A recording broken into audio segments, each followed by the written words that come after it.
हमें पढ़ने हमारे विस्तास बुक के सबसे ज्यादा इंपॉर्टेंट क्वेश्चंस। तो चलो देखना शुरू करते हैं अपने पहले चैप्टर के क्वेश्चन से, द थर्ड लेवल से। तो पहला क्वेश्चन है what was the third level and where was it situated. तो थर्ड लेवल एक इमेजिनेशन है चार्ली भाई की। It was not present in reality but Charlie claim करता था कि वो है present. According to Charlie third level कहाँ है? ग्रैंड सेंट्रल स्टेशन न्यूयॉर्क में है।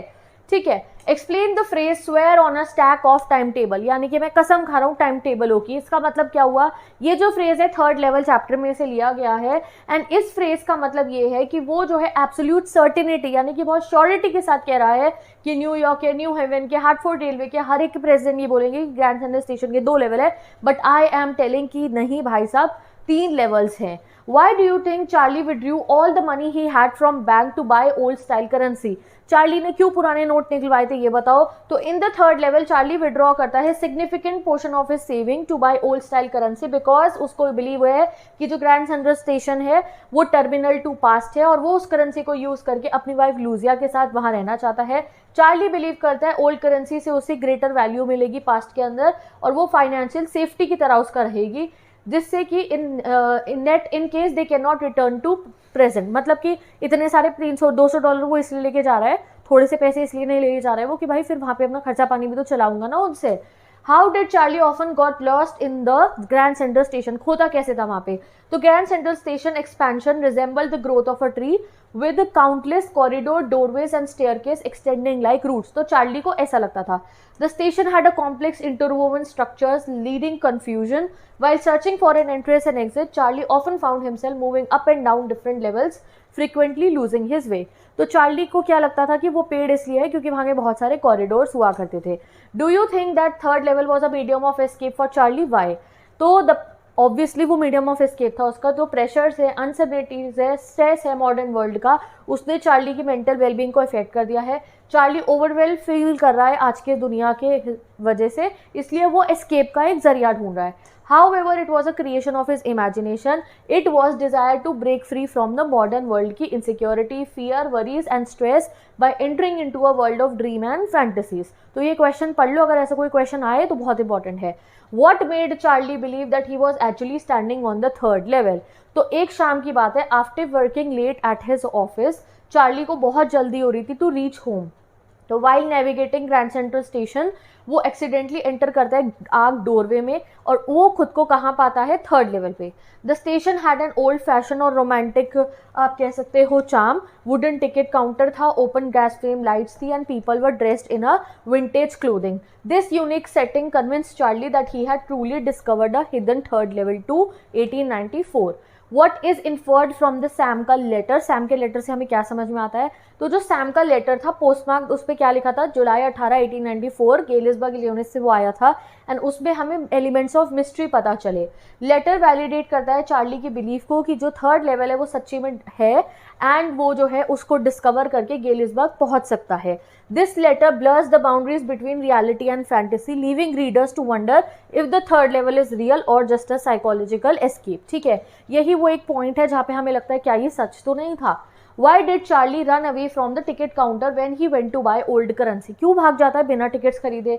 तो when Charlie tempted to buy tickets Gettysburg using modern currency, the ticket clerk at the third level found it suspicious. वो suspicion से देखता है। The old-fashioned setting did not recognize contemporary money. The clerk threatened to have Charlie arrested if he did not leave immediately. Fearing imprisonment, Charlie quickly fled the ticket counter. What convinced Lucia and Charlie about the existence of the third level? Lucia और Charlie को कब लगा कि हाँ भाई third level तो शायद सच्ची में है? तो इनिशियली लूजिया बहुत वरीड थी चार्ली के ऑब्सेशन से ऑफ फाइंडिंग थर्ड लेवल और वो मना करती थी इसे मत ढूंढो। However, Charlie and Lucia अब खुद ही ढूंढ रहे हैं third level because of the letter from Sam. The lecture was dated, lecture कह रही हूँ मैं, the letter was dated 18 July 1894 and वो आया था गेलिसबर्ग इलिनॉइस से। This provided concrete proof that the third level was not just Charlie का imagination as Sam himself has claim to visit it. What does Charlie's journey to Gettysburg reveal about the power of imagination? क्या हमारी power of imagination पे दिखाती है? तो Charlie का experience जो है गाइस हाईलाइट करता है इमेंस पावर हमारे ह्यूमन इमेजिनेशन की। His mind constructs a convincing and immersive world. आपको क्या पढ़ के लग रहा है कि नहीं है थर्ड लेवल? लगता है ना है। This suggest that mind can serve as a refuge from harshness of modern life, allowing people to escape to more peaceful and nostalgic place. Who was psychiatrist? What did he tell about the third level? So Sam was a psychiatrist. He was friend of Charlie. He told about the third level that it was imagination of Charlie. He explained that modern world is full of insecurity, fear, war and worry. Due to all these, Charlie was upset, so the imagination of the third level arose in his mind. This imagination of him was an escape from reality. What about his grandfather did Charlie tell his friends? क्या बताता है वो अपने friends को grandfather के बारे में? तो Charlie told his friends about his grandfather that he lived in nice and peaceful time, yet he was the one who started the stamp collection. He did not really need any temporary refuge from reality. कि मेरे दादाजी तो अच्छे ज़माने में रहते थे, उन्हें तो कोई ज़रूरत नहीं थी, ये वो कहता है. How did Charlie enter the third level? तो one night Charlie worked late at his office. He was in a hurry to get home, so he went to the Grand Central Station to catch a suburban train. But he was lost in a corridor. He thought it was second level, but according to Charlie, he had entered the third level. Why did Charlie think that Grand Central is growing like a tree, pushing out new corridors and staircases like roots? क्यों Charlie को लगता है? तो Charlie को हमेशा new corridor doorways मिलते रहते थे, सो देयरफॉर वो उसे लगता है कि एक जो पेड़ की तरह जो है ये फैल रहा है. What did Charlie find when he entered the third level? क्या मिला था उसे? तो according to Charlie, when he entered the third level, he saw people wearing old-fashioned dresses, old locomotive यानी कि इंजन जो था, newspaper dated 11 June 1894, brass pitons, flickering glass lights and many other things related to that century. What did Charlie do to make sure that he was on the third level? तो make sure करने के लिए कि Charlie third level पे ही है, Charlie गया news boy के पास और उसने न्यूज़पेपर को चेक करा. इट वॉज द वर्ल्ड, वो वर्ल्ड न्यूज़पेपर था which had not been published for years. Later he found the front page in the public library files and it was printed on 11 June 1894. मतलब वो बिल्कुल सही था. What information about Gettysburg, Illinois is given in the text? तो Charlie ने describe करा था Galesburg Illinois को as a wonderful town with big old house, huge lawns and tremendous trees. What happened to Charlie with the ticket window? तो ये repeat हो गया है क्वेश्चन, देखो. What was the stamp collection? How it was related to Charlie? तो stamp collection link था जो join करता था past present को in the story. This collection was passed on to Charlie from his grandfather. What is the first day cover बताओ अब. तो when a new stamp is issued, stamp collector buys some. They use them to mail to envelopes to themselves on the very first day of sale. The stamp of the post office proves the date. The envelope is called the first day cover. What did Sam write in letter to Charlie? क्या लिखता है वो? तो Sam wrote in his letter to Charlie that he had found the third level and had reached there. वो वहाँ पहुँच गया है. Sam mentioned in his letter that he was staying in Gettysburg for the past 2 weeks and watching various activities. वहाँ पहुँच चुका और सब कुछ देख रहा है. He invited both Charlie and his wife Lucia there, so we can say that Sam was a victim of worldly worries like Charlie. Okay guys, तो अब देखते हैं हम हमारे Tiger King के important question. Why was the Maharaja once again in danger of losing his kingdom? तो in his quest to achieve the killing of 100 tiger, Tiger King ने impose करा था ban on hunting tiger in Pratibandapuram. British officer ने जब permission मांगी तो उनको वो मना कर देते हैं. A photo session with the dead tiger को भी वो मना कर देते हैं, ठीक है. And the king refused and thus ran the risk of losing his kingdom to a high rank British officer, ठीक है. तो अब एक बार इसे रीड करो. A British officer asked his permission to allow him tiger hunting and subsequently a photo session with dead tiger. The king refused and thus ran the risk of losing his kingdom to high-ranking British officer. Why did the Maharaja have to pay a bill of 3 lakh rupees to British jeweler? So at one time Maharaja was in danger of losing his throne as he had refused a high-ranking British officer to hunt a tiger in Pratibandhapuram. He was very fond of hunting tiger and being photographed with them. Now the Maharaja stood in danger of losing his kingdom. To appease British officer, Maharaja sent 50 expensive rings to British officer's good lady, मतलब wife, who kept the whole lot. Thus Maharaja has lost हमारा 3 lakh rupees, ठीक है. आगे पढ़ते हैं. Why did Maharaja decided to get married? शादी करने का क्यों शौक चढ़ता है उन्हें? तो Maharaja had exhausted the tiger population, मतलब खत्म ही कर दी थी इन प्रतिबंधापुरम, but he still had 30 more to kill. So he asked his diwan to draw up the figures of tiger population in the different native states. He would marry into a royal family with a large tiger population. The diwan found the right girl. The Maharaja killed 5 or 6 tiger each time he visited his father-in-law. Which problem did the Maharaja face when he had killed 70 tigers? क्या problem आती है? तो within 10 years of the prediction, Tiger King ने kill कर दिए थे 70 tiger. Then in the forest of Pratibandhapuram, the Maharaja asked his diwan to draw figures of their tiger population in different native states so that he could marry a royal family with large tiger population. दीवान साहब वो लड़की ढूंढते हैं, ultimately वो उन लड़की से शादी करके 99 टाइगर्स तक मार जाते हैं, ठीक है. When did the Maharaja decide to double the land tax for villager? कब वो डिसाइड करते हैं? तो 100 tiger essential to disprove the philosophy could not be located, ठीक है। जो हडे टाइगर था ना, जो सबसे एसेंशियल था कि वो प्रोफेसी को गलत साबित कर दे, सौवा टाइगर, वो मिल ही नहीं रहा था, तो इसलिए एंगर में वो डबल कर देते हैं land tax. He called the dewan and strictly ordered him to double the land tax, ठीक है। The dewan want him that the people would rise and revolt, then their state would fall prey to Indian National Congress, but didn't relent. King को कोई फर्क नहीं था। Who is the hero of the story? The Tiger King. तो tiger King के story में Tiger King ही hero है, और उनके सारे नाम लिख देना। What was the great miracle that took place? What was its result? ठीक है, तो astrologers said that the child born under the particular star one day have to meet death, ठीक है, कि वो मरेगा। तो तब जो है हमारे टाइगर किंग बोलते हैं that प्लीज आप मुझे बताओ कि मैं मरूंगा तो मैं मरूंगा कैसे। What did the infant born just 10 day old tell wise astrologers? क्या बोले थे टाइगर किंग? तो the infant said, तो जब टाइगर किंग सिर्फ 10 दिन के थे तो उन्होंने एक लॉजिकल क्वेश्चन कहा था। Infant said that all those who are born will die one day, so he did not need to know this prediction, ठीक है। He further said that there would be some sense if they could tell him the manner of his death, ठीक है। Why was Maharaja so anxious to kill the 100 tiger? क्यों वो इतने anxious थे? तो महाराजा had killed 99 tigers. If he could kill just one more tiger, he would have no fear left. Then he could give up tiger hunting altogether. He thought of the tiger during day, night, and dreamt of it. Moreover, he had to be extremely careful with the last tiger. The late chief astrologer had already warned him. What made chief astrologer place his finger on his nose? ठीक है, मतलब ये कुछ भी नहीं है, जब वो बताते हैं ना टाइगर मरेगा, टाइगर की वजह से आप मरोगे, वो है। How did the crown prince जलानी जंग बहादुर grow up? कैसे उनका पालन पोषण हुआ था? तो द इन्फेंट जो है हमारे चाइल्डहुड में जो हमारे टाइगर किंग है, उनको बिल्कुल ही जो है आप कह सकते हो एक इंग्लिश स्टाइल में पाला गया। English nanny, English tuition, English films, everything English. Does the story address the theme of destiny and the unexpected, the tiger king's fate? Yes, story के अंदर डेस्टिनी का भी रोल है। Despite tiger king's belief in his control over fate, उनको लिखा हुआ था वो तो सच हुआ ना, चाहे वो कुछ भी कहते रहे कि नहीं मैं नहीं करूँगा, उनको इतने बड़े बड़े टाइगर कुछ नहीं मार पाए, but minor accident involving just a splinter से गाइस उनकी डेथ हो जाती है।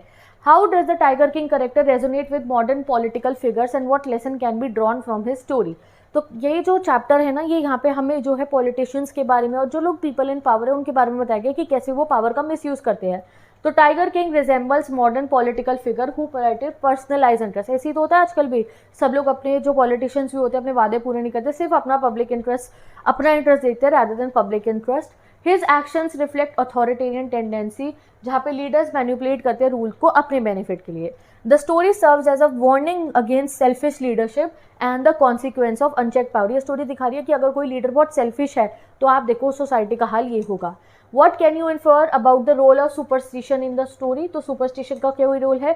तो हाँ, superstition का रोल है एस्ट्रोलॉजर की प्रोफेसी जो उन्होंने करी, उसी हिसाब से टाइगर किंग ने अपनी लाइफ के चॉइसेस ली एंड अल्टीमेटली उनकी डेथ हो जाती है। How do the Tiger king obsession with tiger hunting reflect the abuse of power? तो यस, यही है कि कैसे उन्होंने गाइस अपने पर्सनल गेन के लिए यूज करा। How does the stories humour and satire effect your perspective of tiger Kings character? क्योंकि बहुत ह्यूमरसली बताइए तो ये बताना है। तो use of humour and satire make tiger king appear foolish and self absorbed. जैसे हमारे राइटर ने दिखाया ना, वो ऐसे दिखा रहे टाइगर किंग फूलिश है, हिज एग्जैजरेटेड एरोगेंस और उनके ऑब्सेशन की वजह से ही उनकी देखो डेथ हो जाती है। विद दिस हमने इंपॉर्टेंट क्वेश्चन कर लिया, थोड़े हाई एंड भी कर लिए, सिंपल वाले भी कर लिए टाइगर किंग के। अब आते हैं हम journey to the end of the earth के इंपॉर्टेंट क्वेश्चन पे। ये है हमारा journey to the end of the earth का। Why does one lose all earthly perspective on reaching Antarctica? Antarctica जाके आप सब कुछ क्यों भूल जाते हो? तो तिशानी दोषी जो है एंटार्क्टिका को क्या कहती है? वो बहुत वास्ट है, अनटच्ड लैंडस्केप है without human made structure like billboard and buildings. The immense white जो पूरा का पूरा लैंडस्केप है make her feel a sense of relief and wonder. She realizes the impact of overpopulation and fossil fuel burning which have led to global warming. The remoteness of Antarctica provides a unique perspective on how human activities can affect the planet. So, next question. Write a short note on the history of human existence on planet Earth. तो हम जो humans है guys, हमारी जो अर्थ पे अगर हम रहने का समय देखें तो वो बहुत छोटा है एज कम्पेयर टू हमारी अर्थ की क्लॉक, सिर्फ 12,000 साल। Where as the earth is about 650 million years old. Antarctica was one part of the super continent जो है हमारा गोंडवाना लैंड, ठीक है। और the breakup of the Gondwana land led to the formation of present day continents and extension of dinosaur. What is the significance of the title journey to the end of the earth? आप ये बताओ। तो title का double meaning है। Firstly it refers to Tishani Doshi की journey to Antarctica, to the southernmost part of the world. Secondly, it symbolized the destruction of the planet due to the environmental issue. And of the अर्थ मतलब क्या है कि अगर हमने Antarctica को नहीं बचाया तो एंड ही हो जाएगा ना हमारा अर्थ, इसलिए इसके जो है डबल मीनिंग है। ठीक है, चलो अगले क्वेश्चन पे चलते हैं। हाउ डज तिशानी दोषी analyse the problem of environment and global warming in this lesson. तो दोनों ही के बारे में उन्होंने बताया। तिशानी दोषी ने हाईलाइट करी ओवर पॉपुलेशन की प्रॉब्लम, एक्सेसिव फॉसिल फ्यूल्स की। उन्होंने बताया कैसे कार्बन डाइऑक्साइड एमिशंस की वजह से ग्लोबल टेम्परेचर राइज हो रहा है, इवन स्मॉल इंक्रीज से कैटास्ट्रोफिक जो है इफेक्ट्स हो सकते हैं। एंटार्क्टिका जो है अगर वार्म हो गया तो आपको पता है क्या होगा। She emphasised that despite human existence being only, ये आप मत लिखना, of earth's history, human have cause severe environmental damage.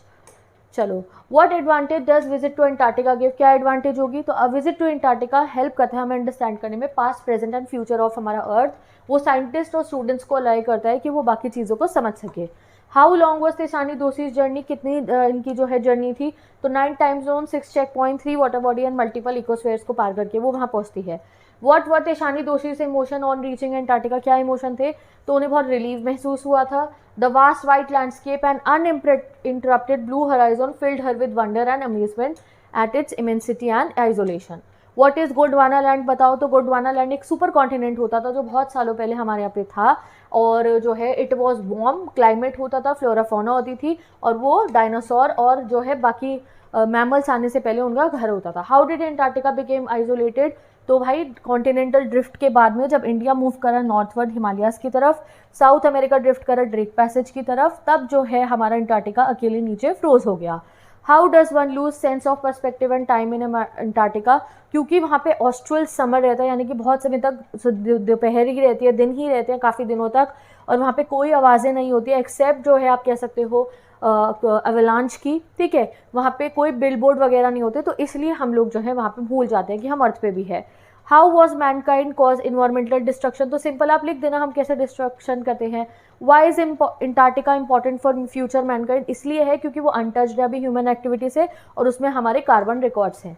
What is student on ice program, तो ये एजुकेशनल प्रोग्राम था जो जियोफ ग्रीन ने लीड करा था, जिससे वो बच्चों को वहाँ लेके जा पाए और उन्हें सिखा पाए। ठीक है, क्या ये प्रोग्राम सक्सेसफुल हुआ। तो यस, प्रोग्राम सक्सेसफुल है, because seeing climate change first hand has a deeper impact on student rather than just learning about in the classrooms. ठीक है, नरेटर ऐसा क्यों कहती है, take care of the small things and big things will fall into place, तो वो phytoplankton वाला case आपको समझाना है। ओके जी, विद दिस गाइस हमारा ये वाला चैप्टर के भी क्वेश्चंस कंप्लीट होते हैं। अब हम आते हैं अपने अगले चैप्टर पे, द एनिमी। तो मैं ज़्यादा क्वेश्चन करा रही हूँ, इससे चैप्टर का भी रिविजन हो गया, और ये क्वेश्चन तो अच्छे से पढ़ने ही है।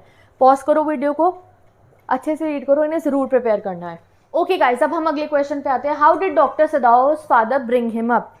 हम आ गए एनिमी चैप्टर पे। तो डॉक्टर सदाओ की अगर हम बात करें, सदाओ's father was strict and focused on his education. He never played with him but put great effort into shaping his future.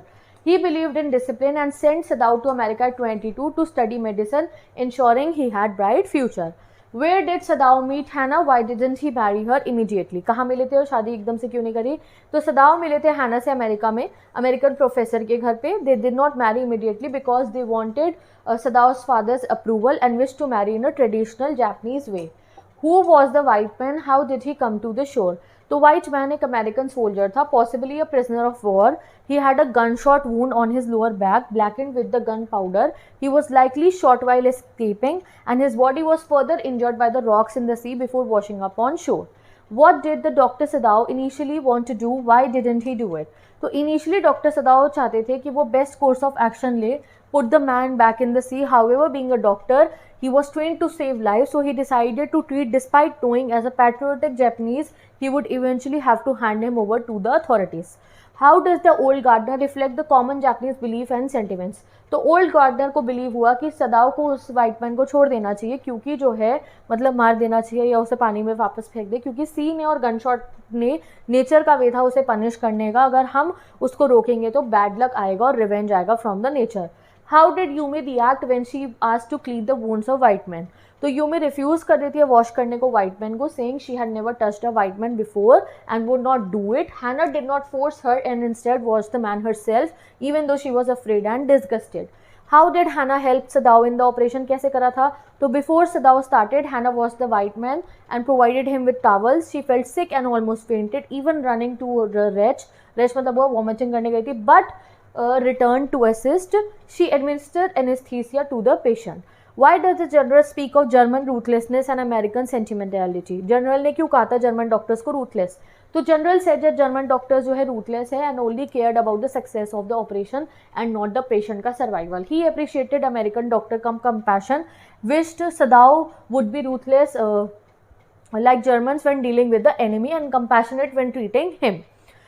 Why does Dr. Sadao not sent abroad? तो आपको पता है कि जनरल को नीड थी उनकी, इस वजह से नहीं. Why did the servants of Dr. Sadao refuse to stay in the house?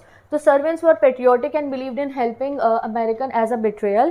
They also feared arrest and punishment from the authorities for supporting an enemy. What two things happened on the 7th day? तो servants left करते हैं as a protest और messenger आता है जो बताता है कि जनरल की तबीयत खराब है. तो विद दिस गाइज ये चैप्टर के भी हमने इंपॉर्टेंट क्वेश्चन कर लिए. मिसिंग जब वो वापस चला जाता है एनिमी, उसका मैंने क्वेश्चन इंक्लूड नहीं करा है, तो वो भी आप समरी वाली वीडियो में से पढ़ ही चुकी हो कि वो जब उसे भगाते हैं तो वो कैसे भगाते हैं. याद है किसी को? जल्दी बताओ कमेंट सेक्शन के अंदर क्या क्या चीज़ें वो रेडी करते हैं उसके लिए, वो आप लिख दो. ओके चलो अब हम अपने नेक्स्ट चैप्टर पे आते हैं, on the face of it. Okay guys, तो अब पढ़ते हैं अगला question. What is the attitude of the mister Lamb towards the small boy who comes to his garden? क्या एटीट्यूड था? तो मिस्टर लैम काफी जेंटल थे, काइंड थे, वेलकमिंग थे towards the boy. He treats him with warmth and care like an elder guiding a younger one. He advises him to be careful on the apples and ground and reassures him to be not afraid. What explanation does the small boy offer for coming into the garden? तो dairy कहता है कि उसे लगा था garden empty है and he did not know कि वहाँ पे मिस्टर लैम है, और मिस्टर लैम उसे इनकरेज करते हैं कि कोई बात नहीं, तुम यहाँ पे रह सकते हो. We are not the same, says Derry. And how does Mr. Lamb try to convince him that there is no essential difference between them? तो Mr. Lamb explain करते हैं that वो दोनों ही human beings हैं with physical impairment. Derry has burnt face while उनकी एक tin leg है. He emphasized that disabilities do not define a person. ये लाइन याद रखना. मिस्टर लैम उसे कहते हैं डिसेबिलिटी हमें डिफाइन नहीं करती है, and that being alive and making the most life is truly matter. How does Derry interpret the fairy story of beauty and the beast? What does he feel about himself? To Derry understand that story teaches that true beauty lies within. Derry को समझ में आ जाता है, not in the outward appearance. However, he feels that unlike the beast की तरह he will never be loved or accepted by others because of his scarred face. कहता है beast को तो फिर सिर्फ किस करा था, मुझे कोई नहीं करेगा. He has developed negative attitude and believes that no one except his mother would ever kiss him. People are never just nothing, never. Why does Mr. Lamb say so? तो Mr. Lamb explain करते हैं that people कभी भी nothing नहीं होते हैं, not simply friends or enemy, they exist as individual. He advises Derry कि आप किसी को hate मत करो because hatred harms the person who holds it more to anyone else. He compares it to a acid. While acid burns only skin, hatred burns person from inside. How does Derry का attitude change? तो initially dairy withdrawn, bitter, self conscious था अपनी appearance को लेकर, वो लोगों के judgement से फियर करता था, बट मिस्टर लैम ने उसके पर्सपेक्टिव को बदला and he shares his own experience explaining that although children mock him by calling Lamey Lamb, he does not let it affect him. Inspired by mister Lamb, Derry जो है life को embrace करता है confidence के साथ.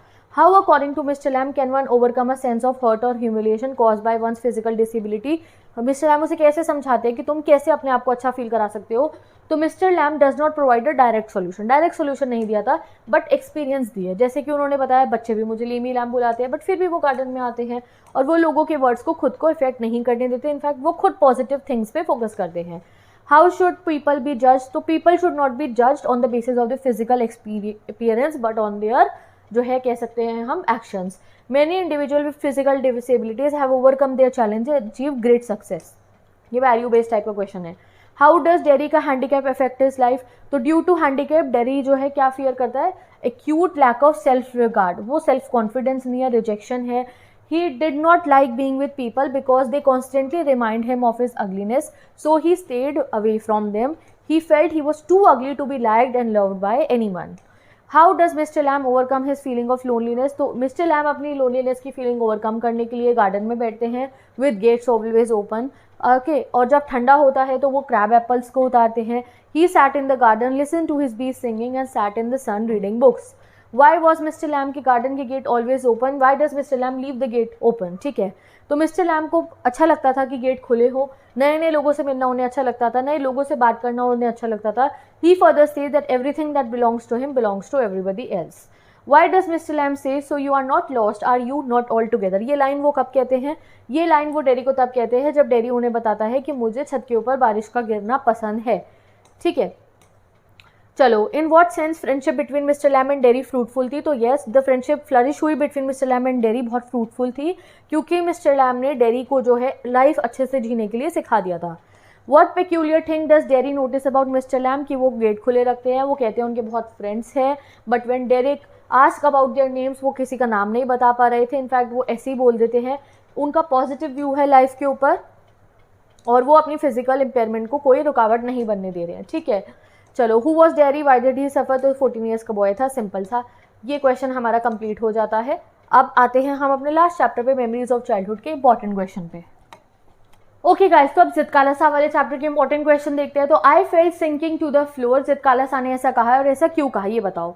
तो it was जिद कालासा का फर्स्ट डे एट स्कूल, और जैसे ही वो डाइनिंग हॉल में एंटर करती हैं तो वो अनकंफर्टेबल फील करते हैं क्योंकि उनका ब्लैंकेट जो है किसी ने हटा लिया था। तो एट दैट टाइम उनके जो कपड़े थे वो उन्हें अच्छे फील नहीं हो रहे थे, उन्हें अच्छा नहीं लग रहा था, तो इसलिए उन्होंने कहा कि मुझे ऐसा लग रहा था, I felt like sinking into the floor. How did Zitkala-Sa find the eating by formula hard trial, eating by formula उन्हें इतना मुश्किल क्यों कर लग रहा था, क्योंकि उन्हें डाइनिंग टेबल के रूल्स को फेमिलियर नहीं थी। जब पहली बेल बजती है तो वो जो है चेयर निकाल के बैठ जाती है, बाकी सब बच्चे खड़े थे। एम्बैरेस होकर जब वो खड़ी होती है तो बाकी सब बच्चे बैठ जाते हैं। She was confuse by the formal way of eating and felt humiliated which made her cry. What did Judewin tell Zitkala-Sa, और वो कैसे रिएक्ट करती है। तो जूडिविन जो हम कुछ इंग्लिश जानती थी, उसने जो है सुना था कि जिद कालासा और बाकी लड़कियों के जो है बाल को कटवा दिया जाएगा। हाउ डिड जिद कालासा ट्राई टू जो है avoid the loss of her long hair, तो वो एक रूम में छुप गई थी अंडर द बेड और खुद को उन्होंने छुपा लिया था डार्केस्ट कॉर्नर के अंदर जिससे कि वो लोगों को अवॉइड कर सके। What did Zitkala-Sa feel when her long hair were cut, ठीक है, तो जिद कालासा को बहुत डिवास्टेटेड फील हुआ था जब उनके बालों को काट दिया जाता है। She suffered many humiliation, but ये उनको सबसे वर्स्ट लग रहा था। What were the articles in the stall and the shops that fascinated बामा, तो बहुत सारी चीज़ें थी जो तुम्हें याद हो वो लिख देना, जैसे कि ड्राइड फिश, स्वीट जो हो गई, और जो है लेमूर्स इन केज, और बाकी जितने भी आपको मेंशन करने हो। When did बामा first come to know about the social discrimination faced by the people, तो बामा realized the existence of caste discrimination when she saw an elderly man holding a food packet by its string and offering it to landlord without touching it. She initially found it amusing, but her brother explained that it was because the man belonged to a lower caste and was not allowed to touch the food as it would considered impure. How did बामा react on learning about untouchability, बामा कैसे react करती है। तो बामा deeply upset होती है और anger होती है after learning about untouchability. She felt that it was unfair for the adults of her community to serve the upper caste with such humility. She wished she could touch the food herself. What advice अन्ना ने दी थी बामा को, तो अन्ना कहते हैं कि आप अच्छे से पढ़ाई करो जिससे कि तुम जो है क्लास में फर्स्ट आओगी और लोग सब तुम्हें रिस्पेक्ट करेंगे। How did the landlord's man behave with the Anna, तो आपको पता है कि उन्होंने उनका नाम पूछा था, मोहल्ला पूछा था, जिससे कि वो जान पाए कि वो कौन सी कास्ट को बिलोंग करते हैं। तो विद दिस गाइस हमने ये वाले चैप्टर के भी मोस्ट इंपॉर्टेंट क्वेश्चन देख लिए हैं। यहाँ पे हमने बहुत सारे शॉर्ट क्वेश्चंस देखे हैं, फ्लेमिंगो और विस्तास दोनों ही बुक के देख लिए हैं। इससे आपका चैप्टर्स का रिविजन भी हो गया एंड आपको सारे ही क्वेश्चंस मैंने आपको इस वीडियो में करा दिया जो सबसे इंपॉर्टेंट थे आपके एग्जाम के लिए। ठीक है, एक बार आप इस वाले सेशन के सारे क्वेश्चंस को देख लो। ओके, अब मैं मिलूंगी आपसे नेक्स्ट वीडियो में। पोएम का इंपॉर्टेंट क्वेश्चन अलग से आएगा, इसमें मैंने इंक्लूड नहीं करा है, तो अगले वाले लाइव सेशन में जाके उसे अटेंड कर लेना। एंड फाइनल लाइव रिवीजन के लिए रेडी हो जाओ जो शाम को स्टार्ट होने वाला है मेरे चैनल पे, उसका लिंक डिस्क्रिप्शन बॉक्स में है, उस पर जाके रिमाइंडर सेट कर दो, जहाँ पे हम लोग एक फाइनल रिविजन कर लेंगे। जिस बच्चे को कोई भी डाउट्स है वो सब उसमें से क्लियर हो जाएंगे। Bye bye, take care, best of luck, I will meet you in the next.